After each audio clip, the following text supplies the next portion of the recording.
स्वामी नमो नमः।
सभी पुण्यात्माओं को मेरा नमस्कार।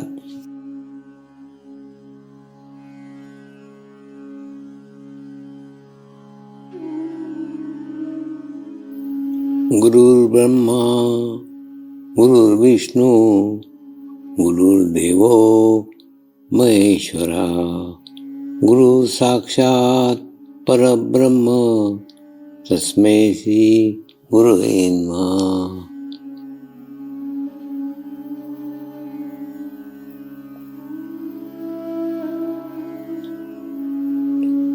ध्यान की उस स्थिति में जाएंगे जहाँ शरीर भाव पूर्णतः समाप्त हो जाता है।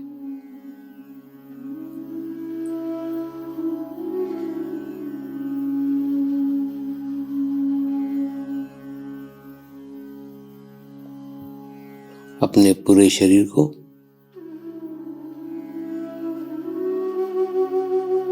पूर्णतः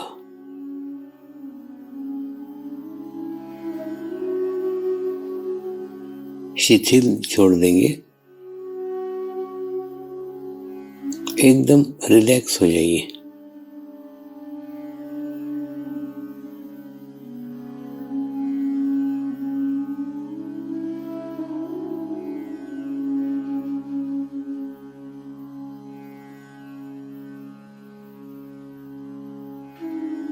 मेरे साथ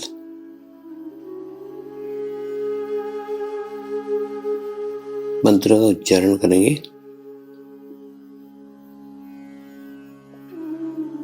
मैं एक पवित्र आत्मा हूँ।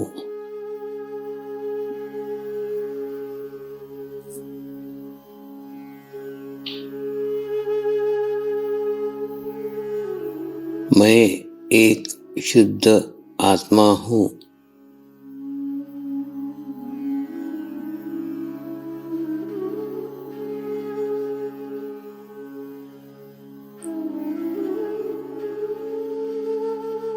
मैं एक पवित्र आत्मा हूँ।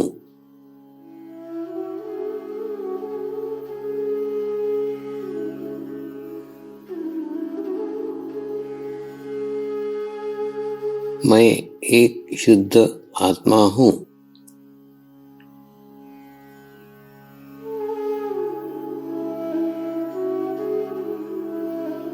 मैं एक पवित्र आत्मा हूँ।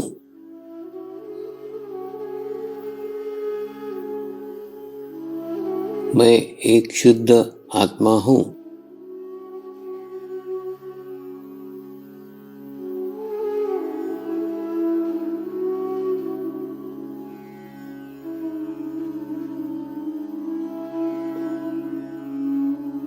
अब इसी आत्मा भाव को बनाए रखते हुए गुरु मंत्र का उच्चारण करेंगे।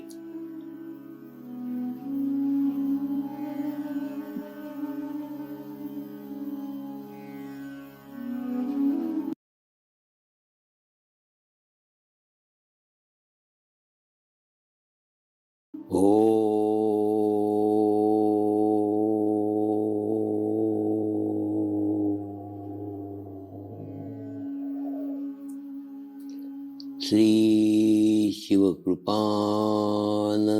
स्वामी नमो नमः।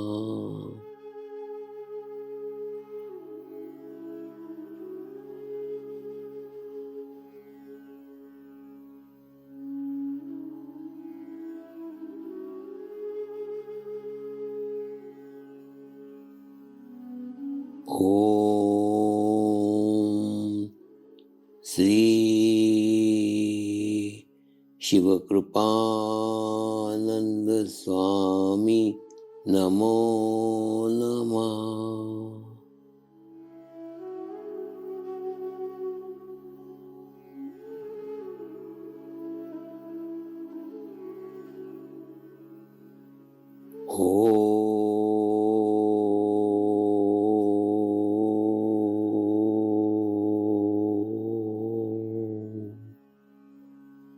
श्री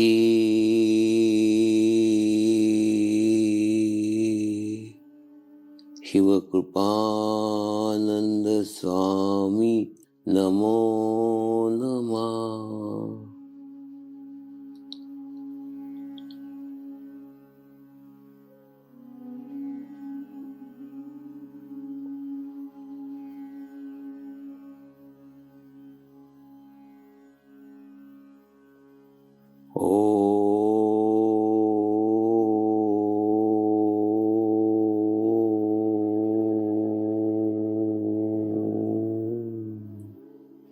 श्री शिवकृपानंद स्वामी नमो नमः।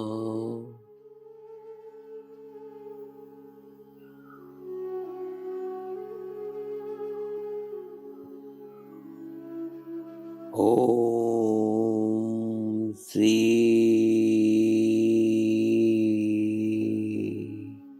शिवकृपानंद स्वामी नमो नमः।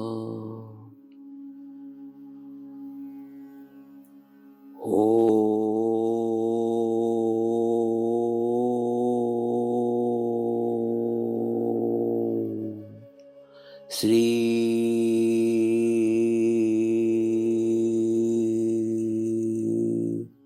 शिवकृपानंद स्वामी नमो नमः।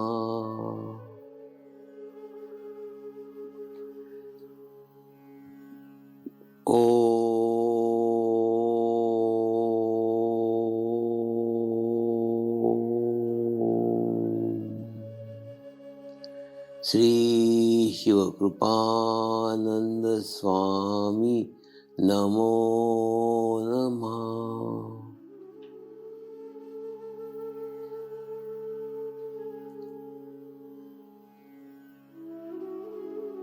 ओम श्री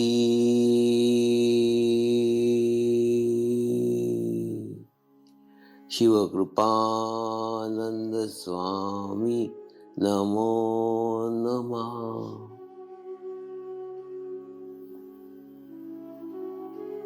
ओम श्री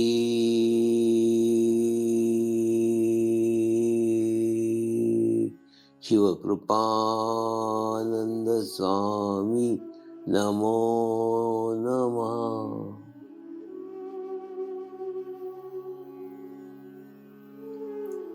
अब आप अपना चित्त सहस्त्रार पे रख के थोड़ी देर के लिए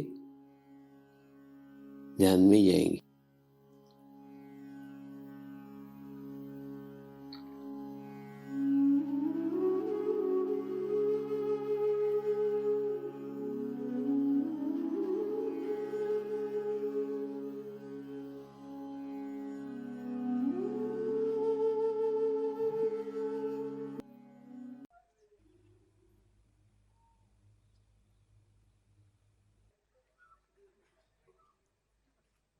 तब जाके राज खुला कि 5वां पीले स्कार्फ वाला भी गधा ही था, उसमें कुछ चेंज नहीं था, उसमें कुछ बदलाव नहीं था, वो उन्हीं गधों जैसा था।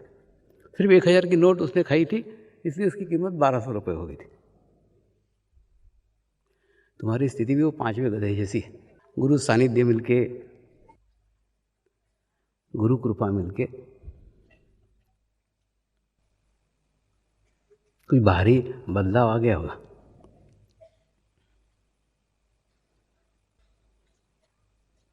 कोई बाहरी चेंज आ गया होगा।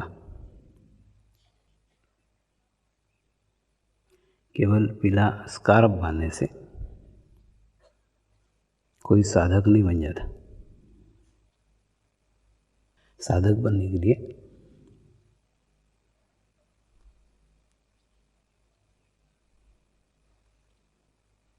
साधना की आवश्यकता होती है।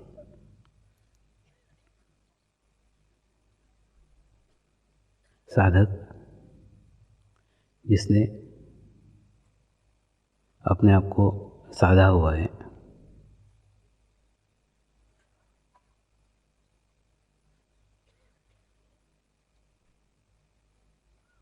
साधक यानी ये सदा हुआ है,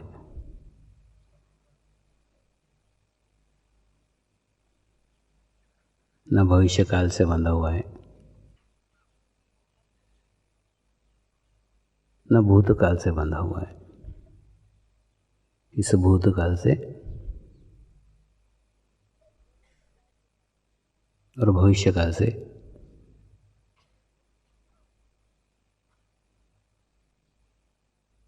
अपने आप को बीच में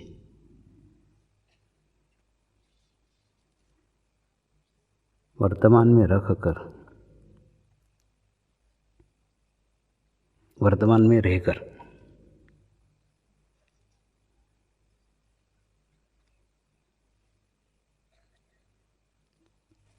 प्रगति कर रहा है,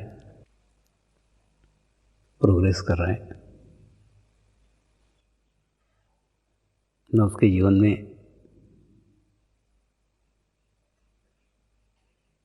कोई दुख है,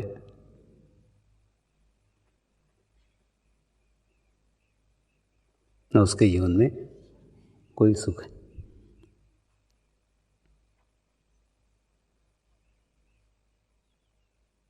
क्योंकि दुख और सुख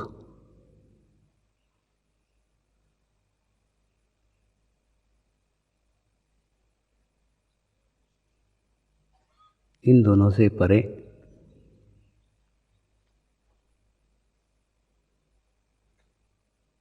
इन दोनों से ऊपर वो पहुंच गए। जीवन में इस 10वें चैतन्य महोत्सव पे थोड़ा एकांत में रुककर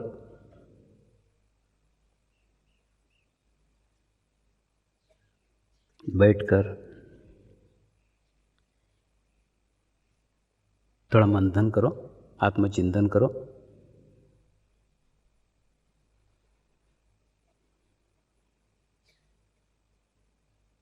कि इन 10 सालों में हमारे में क्या भीतरी बदलाव आया है, क्या भीतरी चेंज आया है।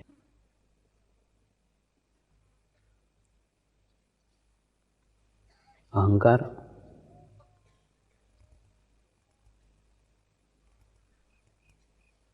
बहुत सूक्ष्म रूप में रहता है।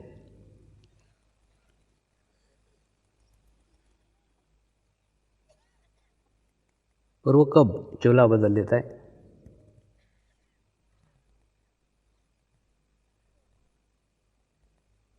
कब रंग बदल लेता है,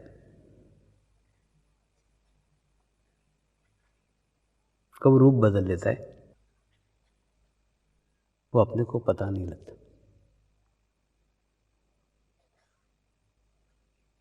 कहीं ऐसा तो नहीं कि अहंकार ने साधक का चोला पहन लिया।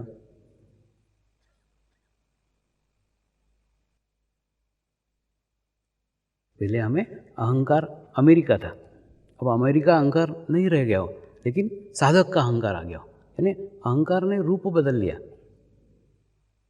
पहले हमें हो सकता है विद्या का अहंकार हो, बुद्धि का अहंकार हो, और उस बुद्धि के अहंकार ने चोला बदल लिया, साधक का चोला पहन लिया। यानी अहंकार गया नहीं, परिवर्तित हो गया, चेंज हो गया। पहले हमें रूप का अहंकार हो,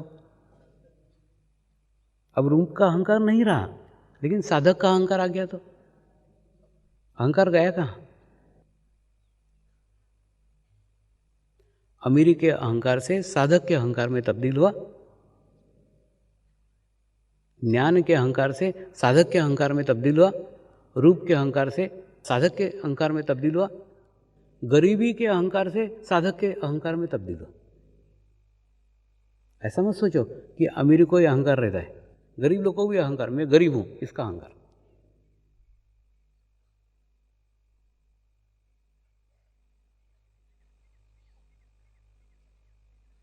तो अगर आपको अहंकार है कि आप साधक हैं, इसका अहंकार है, तो अहंकार सिर्फ परिवर्तित हुआ है, चेंज हुआ है, गया नहीं है।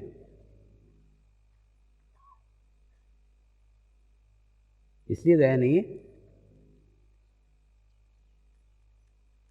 क्योंकि आपने आपका अस्तित्व सामूहिकता में आके भी, कलेक्टिविटी में आके भी अलग रखा हुआ है।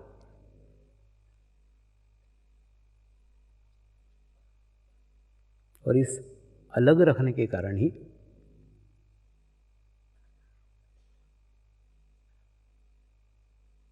बाहरी परिवर्तन आया हुआ दिखता है, लेकिन आया नहीं है। चोला बदला हुआ दिखता है, लेकिन बदला नहीं है।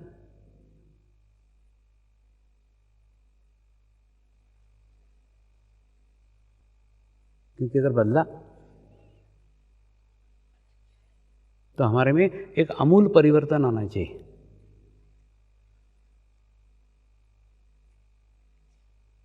प्रेग्नेंट औरत रहती ना, उसके कमरे के अंदर एक सुंदर बालक का चित्र लगाया रहता है, सुंदर बालक की छवि लगाई रहती।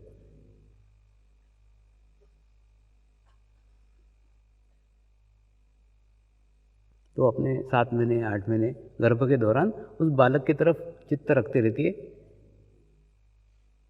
ताकि उसको भी ऐसे स्वस्थ सुंदर आकर्षक बालक जन्म दे।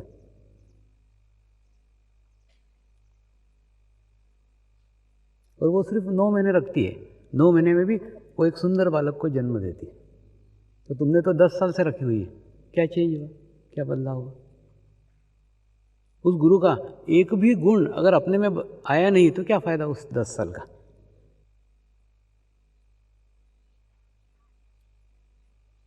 बदलाव कहाँ से आना चाहिए?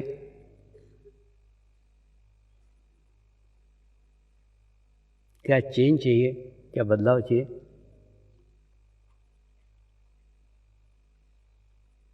क्या होना चाहिए, क्या है?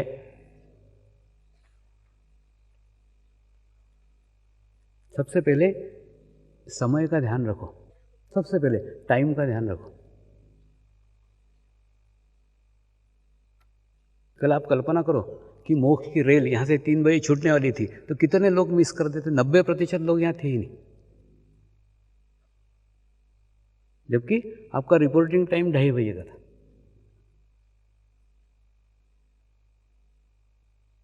जब मैं ध्यान की कितनी भी अवस्था में हूँ, कितनी भी स्थिति में हूँ, तो भी मैं मेरे समय पे लथड़ते लथड़ते पहुँच ही जाता हूँ। आप होश में नहीं पहुँच सकते, टाइम पे नहीं पहुँच सकते।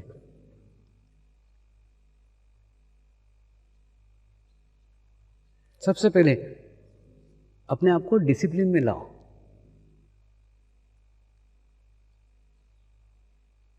एक बहुत बड़े डायरेक्टर ने एक कॉलेज में नाटक बिठाने का आयोजन किया। कौन कौन लोग नाटक में खड़े हो रहे हैं? 500 लोग तैयार हो गए, हम आएंगे, हम काम करेंगे। उसने कोई इंटरव्यू नहीं लिए, कोई साक्षात्कार नहीं लिया, किसी को रिजेक्ट नहीं किया, किसी को भगाया नहीं, सबको बोला ठीक है फुटबॉल के मैदान पे आ जाओ, 500 के 500 लोग सब नाटक में आ जाओ। तो प्रिंसिपल ने प्रश्न पूछा कि पात्र तो केवल 5 हैं, आप जो ड्रामा खेलने जा रहे हो उसके पात्र तो केवल 5 हैं, आपने 500 लोगों को क्यों ले लिया? तो उस डायरेक्टर ने उत्तर दिया आखिरी में ये 5 ही रहने वाले। वो 500 को मैदान पे लेके जाता था, रोज पीटी कराता था, रोज योगासन कराता था। ऐसे 8 दिन निकल गए, रोज थोड़े थोड़े लोग उसको गालियां देके बाजू हो जाते जाते। योगासन का नाटक से क्या संबंध है? इस पीटी का नाटक से क्या संबंध है? कुछ नहीं, 1-1 घंटा खड़ा रखता था, खड़े रहो स्टैचू तरीके। अब ये खड़े रहने से नाटक का क्या संबंध है? ऐसे उसको गाली देते लोग बहुत कम हो गए।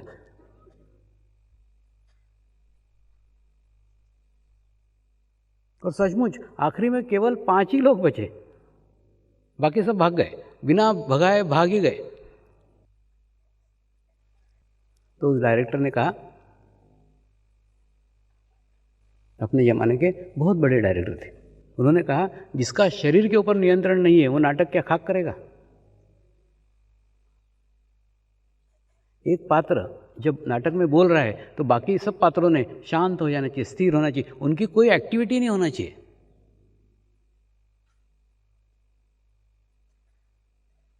अगर वो कहीं खुजाल रहे हैं, कहीं हिल रहे हैं, तो उस पात्र के बोलने का इफेक्ट कम हो जाता है।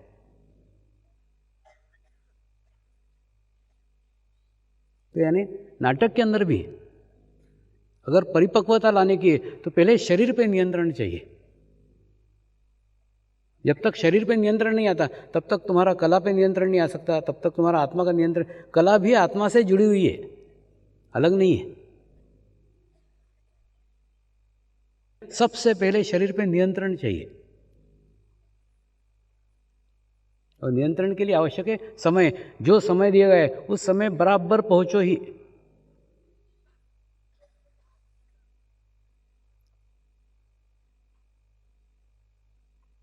अब आप बताओ, आप बोलते हो ना मेरे से आप जुड़े हुए हो, जब मैं टाइम पे पहुंचता आप क्यों नहीं पहुंचते?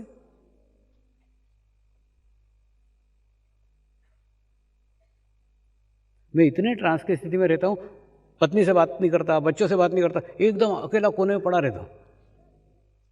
आज भी सुबह से लैट्रिन के ऊपर जाके पड़ा हुआ था कि नहीं, मैंने मेरा दूसरे को डिस्टर्ब नहीं होना चाहिए, दूसरे का मेरे को डिस्टर्ब नहीं होना चाहिए। इतनी स्थिति में से भी लथड़ाते कुछ नहीं, नीचे उतरा, नहाया, इधर है।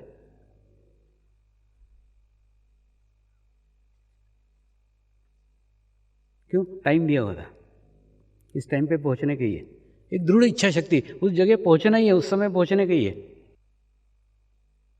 कितनी भी ध्यान की अवस्था में एक संकल्प करके जाते हैं कि इस समय तक यहां पहुंचने का है, वो संकल्प है।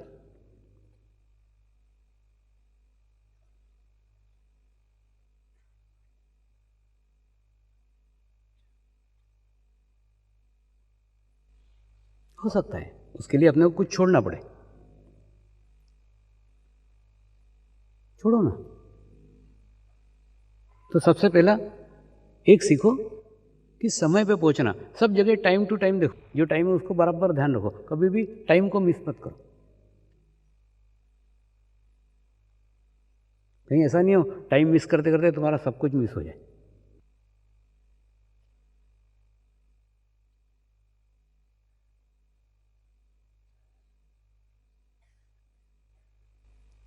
दूसरा,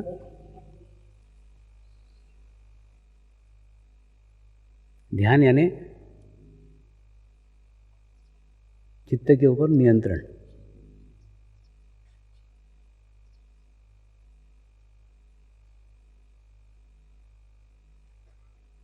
चित्त पे नियंत्रण बाद में है।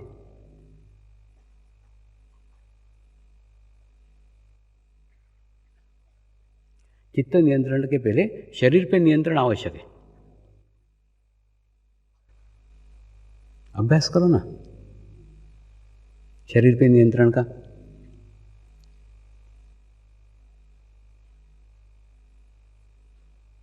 समय पे सो, समय पे जागो, समय पे ध्यान करो, समय पे भोजन करो और भोजन सुपाच्य भोजन करो। तुम लोग मेरे लिए उतना नहीं सोचते जितना मैं तुम्हारे लिए सोचता हूँ। तुम आने के पूर्व मैं गया था, वो रसोई वो मिल के आया। मैंने उसको बताया पैसा बचाना अपना उद्देश्य नहीं, उद्देश्य सुपाच्य खाना दो, इजी डाइट, जो आसानी से पचा सके, आसानी से पच सके, और दूसरे दिन सवेरे भी वो उतने हल्के, उतने ही प्रसन्न होकर ध्यान कर सके।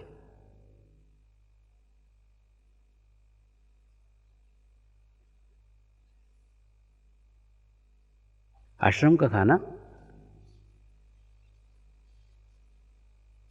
एक आदर्श खाना हो, ऐसी मेरी इच्छा है।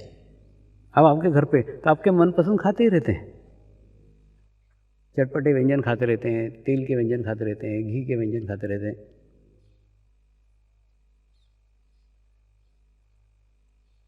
तुम्हारी इच्छा, लेकिन क्या खाना चाहिए,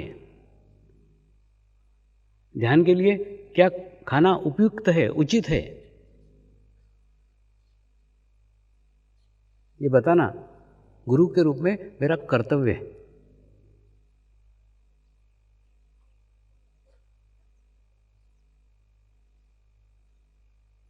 आप खाओ ऐसा भी आग्रह नहीं है, लेकिन क्या खाना चाहिए वो तो मैं बता सकता हूं।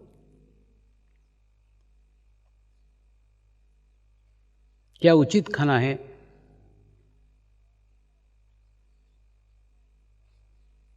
कौन सा ऐसा भोजन है, कौन सा ऐसा खाना है जो ध्यान में सुचालक है, आपके ध्यान में सहायक है। ऐसा आदर्श खाना, ऐसा उपयुक्त खाना आपको कम से कम आश्रम में मिले, आश्रम के कार्यक्रम में मिले। ये तो प्रयास कर ही सकता हूँ, वो करता हूँ। कितना सफल होता हूँ कितना नहीं वो मालूम नहीं, लेकिन मैं मेरे तरफ से प्रयत्न किया, मैंने मेरे तरफ से प्रयास किया, इसका मुझे समाधान है कि मैंने जाके बताया, उसको सब समझा के आए।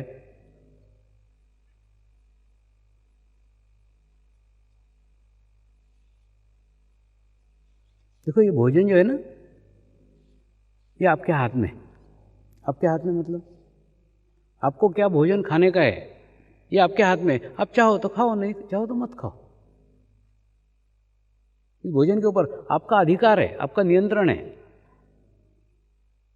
पानी के ऊपर आपका नियंत्रण नहीं है। जहाँ जाओगे नदी का पानी होगा तो नदी का पीना पड़ेगा, कुएं का पानी होगा तो कुएं का पानी पीना पड़ेगा, तालाब का होगा तो तालाब का पीना पड़ेगा। यानी हम जहाँ जाएंगे वहाँ का जो पानी होगा वो पानी हमको उपलब्ध होगा, वो पीना पड़ेगा। उसमें हमारी कोई चॉइस नहीं है, हमारा कोई सिलेक्शन नहीं है। ठीक उसी प्रकार से हम जहाँ पे वातावरण में जाते हैं, जिस स्थान पे जाते हैं, जिस जगह जाते हैं, उस जगह जैसी हवा बह रही है वो हवा हमको लेना पड़ेगी। नदी किनारे जाएंगे, नदी किनारे की हवा आएगी। समुद्र किनारे जाएंगे, समुद्र किनारे की हवा आएगी। पहाड़ पे जाएंगे, पहाड़ की अच्छी हवा आएगी। मुंबई में जाके मुंबई में रहेंगे, मुंबई की हवा आएगी। अब मुंबई में रह के तुम बोलो नहीं मेरे को पहाड़ की शुद्ध हवा चाहिए, आएगी क्या? नहीं आएगी, क्योंकि वहाँ चॉइस नहीं है। हवा के ऊपर आपका कोई चॉइस नहीं है। आप जहाँ रहोगे, आप जिस वातावरण में रहोगे, उस वातावरण की हवा लेना आपकी मजबूरी।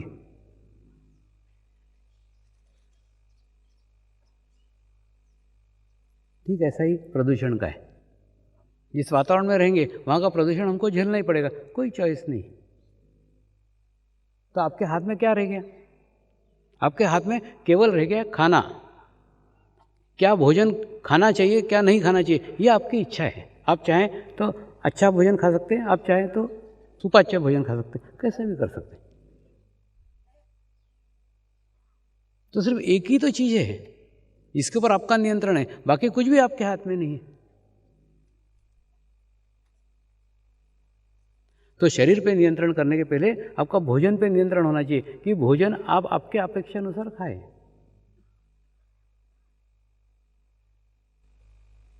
आपके ध्यान के लिए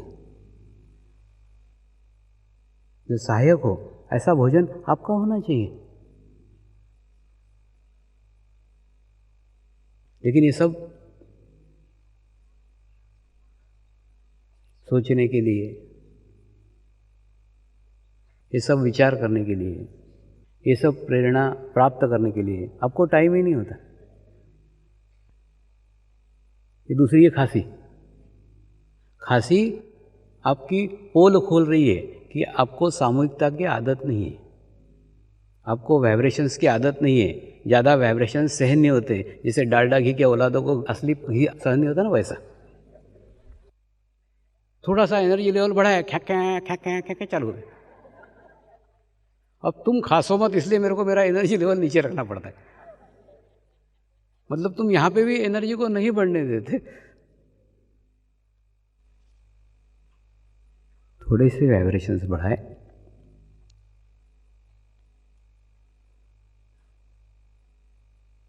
तो तुरंत आपका विशुद्धि चक्र मुझे आपकी सारी जानकारी दे देते। कितने नियमित ध्यान करते हो, कितने सेंटर पे जाते हो, कितने विचार करते हो, कितना शरीर के ऊपर नियंत्रण है, कितने आत्मा के करीब हो, कितना खुद को समय देते हो, कितना खुद को टाइम देते हो। आपको बताने का ज़रूरत नहीं, वो बताता है। क्योंकि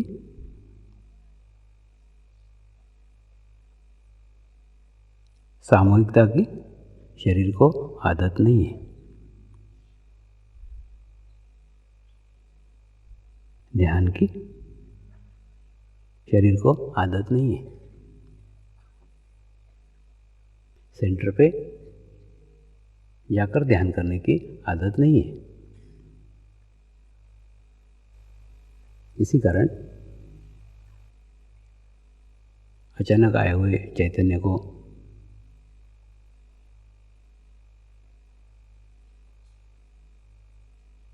अचानक आए हुए प्रवाह को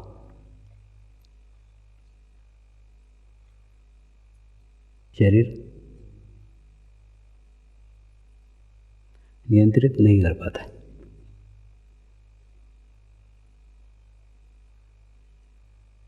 इसलिए आवश्यक है समय का ध्यान रखो, अपने भोजन पे नियंत्रण रखो, अपने नींद पे नियंत्रण रखो, अपने शरीर पे नियंत्रण रखो, अपने अहंकार पे नियंत्रण रखो, अपनी सामूहिकता पे नियंत्रण रखो। थोड़ा समय अपनी दिनचर्या में से निकालो और एक आधा घंटा आप अपने आत्मा के साथ रहो। निकालो, समय निकालो। और मुंबई में नहीं मिलता, यहाँ मिल रहा है, जाओ जंगल में कहीं आधा घंटा बैठो। वो आपको धीरे धीरे संकेत दे रहता है। मैं आपको कितनी भी प्रेरणा दूँ, कितने भी संकेत दूँ ना, वो संकेत आप तक पहुँच ही नहीं पाते। कई बार मैं महसूस करता हूँ कि साधकों के साथ तो मैं प्रत्येक क्षण रहता हूँ, साधक मेरे साथ बहुत कम क्षण रहते हैं, कम बार रहते हैं, कम समय रहते हैं।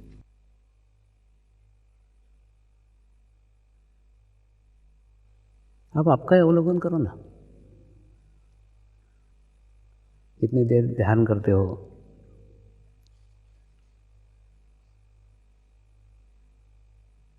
कितने समय ध्यान लगता है,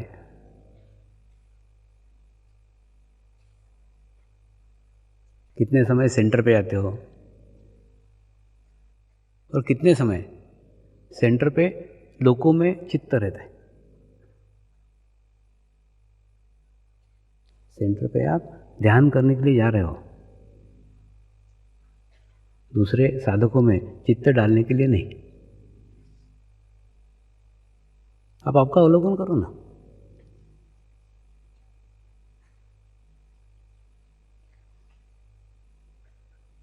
कई बार आपके सेंटर पे आने के कारण, कई बार आपका ध्यान के कार्यक्रम में आने के कारण, हो सकता है कोई घर के रिश्तेदार, कोई घर के लोग आपको डांटे, आपको गालियाँ दे, या मेरे को भी गालियाँ दे। ये ऐसा क्यों होता है, कभी सोचा है? वो लोग मुझे गालियाँ क्यों देते हैं मालूम है? के दो कारण हैं। एक तो जो अपेक्षित परिणाम तुम्हारे में चाहिए, वो परिणाम उनको नज़र नहीं आ रहा है। तुम ध्यान कर रहे हो कि नहीं, ध्यान करो, मेडिटेशंस करो, तो तुम्हारे में एक तब्दीली चाहिए, तुम्हारे अंदर एक चेंज चाहिए, तुम्हारे अंदर एक बदलाव चाहिए। वो बदलाव वो घर के लोग नहीं देखते। तो सोचते ध्यान करके भी क्या फ़ायदा, ये तो वैसे ही चिड़चिड़ करती, वैसे ही गुस्सा करती, ये वैसे ही गुस्सा करता है।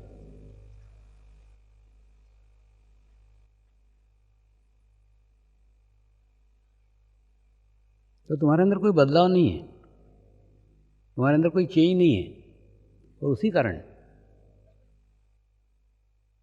वो लोग मुझे गालियाँ देते रहते।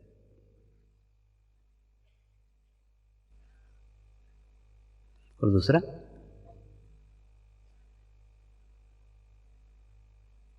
मुझे गालियाँ देने पे तुम लोग चिढ़ते हो, तो तुमको चिढ़ाने में उनको मज़ा आता है। तो तुम अगर रिस्पॉन्स देना बंद कर दो, तुम्हारी प्रतिक्रिया बंद कर दो, शांत रहो, कुछ उस पर प्रतिक्रिया देने की, अच्छी भी मत दो, बुरी मत दो, कुछ भी मत बताओ, तो आप देखोगे धीरे धीरे सब कुछ बंद हो जाएगा। थोड़ा समय आप मेरे साथ बिताओ, एकांत में बिताओ, आत्मा के साथ बिताओ। आत्मा वो माध्यम है जिस माध्यम से आप परमात्मा रूपी उस सामूहिक शक्ति के तक पहुंच सकते हो, उस कलेक्टिविटी तक पहुंच सकते हो,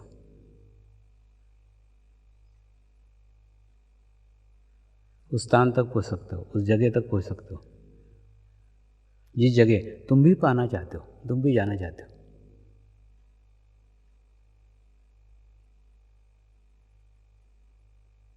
और खूब ज़्यादा साधक नॉन साधक इसका भेदभाव मत रखो।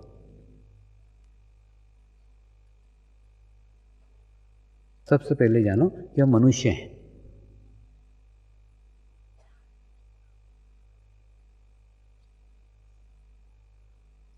मनुष्य धर्म सर्वोपरि है। तो पहले अच्छे मनुष्य बनो, अच्छे इंसान बनो, साधक बाद में। एक अच्छा इंसान, एक अच्छा मनुष्य अच्छा साधक बन सकता है, लेकिन आवश्यक नहीं कि अच्छा साधक अच्छा मनुष्य बने। कई बार मेरे जीवन में भी कई ऐसे घटनाएं होती है जो बताती है कि नॉन साधक भी बहुत अच्छे स्थिति के हो सकते। ऐसी एक घटना अभी हाल में अहमदाबाद में हुई। अहमदाबाद में एक टीवी के पत्रकार को मिलने का अवसर प्राप्त हुआ। तो पत्रकार यानी पता नहीं कहाँ वो घूम के आया होगा, मैंने कोई अच्छी स्थिति में से आया था ऐसा नहीं।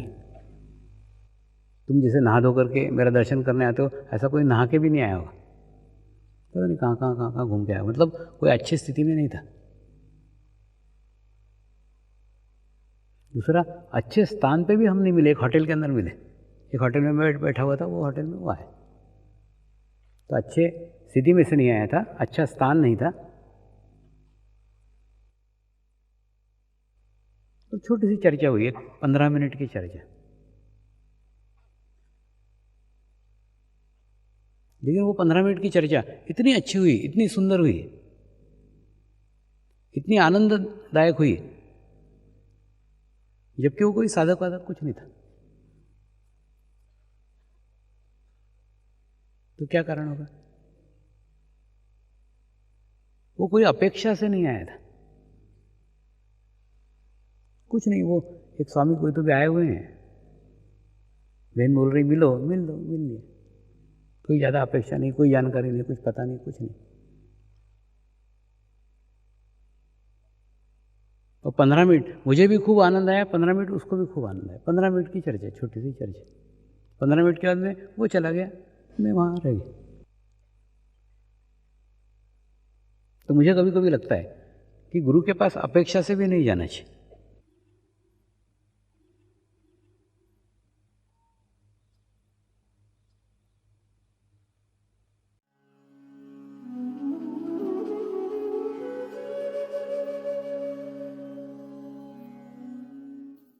अब हम प्रार्थना करेंगे सभी आत्माओं की आत्म उन्नति हो, आध्यात्मिक प्रगति हो,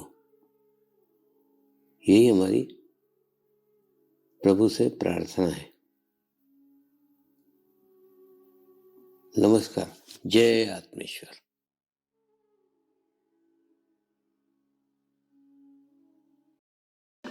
शांति पाठ करेंगे। ओम द्योः शांति अंतरिक्षगम शांति पृथ्वी शांति रापः शांतिरौषधयः शांति वनस्पतयः शांति विश्वे देवाः शांति ब्रह्म शांतिः सर्वगं शांति शांतिरेव शांति क्षमा शांतिरेधि। ओम शांति शांति शांति सर्वारिष्ट सुशांतिर्भवतु।